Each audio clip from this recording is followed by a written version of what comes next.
মানব আকৃতির একপাল রোবট কাজ করছে কারখানায়, কিংবা দুঃসাহসী কোনো অভিযানে নেতৃত্ব দিচ্ছে সাহসী এক রোবট।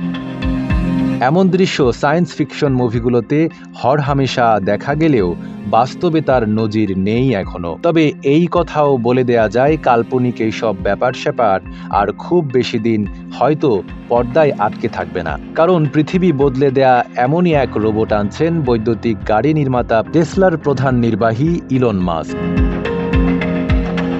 ইলন মাস্ক দীর্ঘদিন থেকেই মানুষের দৈনন্দিন কাজ সহজ করার উদ্দেশ্যে মানবিক রোবট তৈরি করতে চাচ্ছিলেন। 2021 সালের আগস্টে টেসলা AID ইভেন্টে প্রথম অপটিমাস রোবটের ধারণা প্রকাশ করা হয়। রোবট বিভিন্ন ধরনের হয়ে থাকে, তবে টেসলার এই রোবটটি হলো হিউম্যান এড রোবট। সিল্কোর সিল্ক অ্যান্ড শাইন, যাতে আছে আর্গান অয়েল ও ওট প্রোটিনের গুডনেস, যা আপনার চুলকে রাখে হেলদি অ্যান্ড শাইনিং। বাংলায় যাকে বলা যায় মানব সাদৃশ্য বা মানবিক রোবট। অপটিমাস নামটি এসেছে জনপ্রিয় চলচ্চিত্র ট্রান্সফরমার্স এর চরিত্র অপটিমাস প্রাইম থেকে। অপটিমাস রোবট প্রচলিত রোবট থেকে বেশ আলাদা। প্রথমত, এটি মানুষের মতো চলাফেরা করতে সক্ষম এবং এর মধ্যে রয়েছে উন্নত সেন্সর, কৃত্রিম বুদ্ধিমত্তা এবং স্বয়ংক্রিয় সিদ্ধান্ত গ্রহণ ক্ষমতা। এর শারীরিক গঠনও অনেকটা মানুষের মতো। এটি মানুষের সঙ্গে সহজে মিথস্ক্রিয়া করতে পারে, যা অন্য রোবটগুলোর জন্য সাধারণত কঠিন হয়। অপটিমাস রোবট মানুষের বিভিন্ন কাজ সহজ করবে, যেমন গৃহস্থালির কাজ, পণ্য পরিবহন, কৃষিকাজ, স্বাস্থ্য সেবা, নির্মাণ এবং সেবা শিল্পে এর ব্যবহার হতে পারে।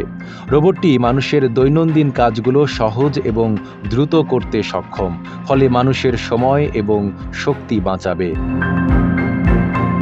মাস্ক মনে করেন বিশ্বের অর্থনীতিতে বৈপ্লবিক পরিবর্তন আনতে পারে টেসলার এই রোবট প্রযুক্তি। তার মতে অর্থনীতির মূল ভিত্তি হল শ্রম। রোবটের ব্যবহার হলে কারখানায় শ্রমিকের সংকট থাকবে না। এখানেই রোবট অপটিমাসের সম্ভাবনা রয়েছে।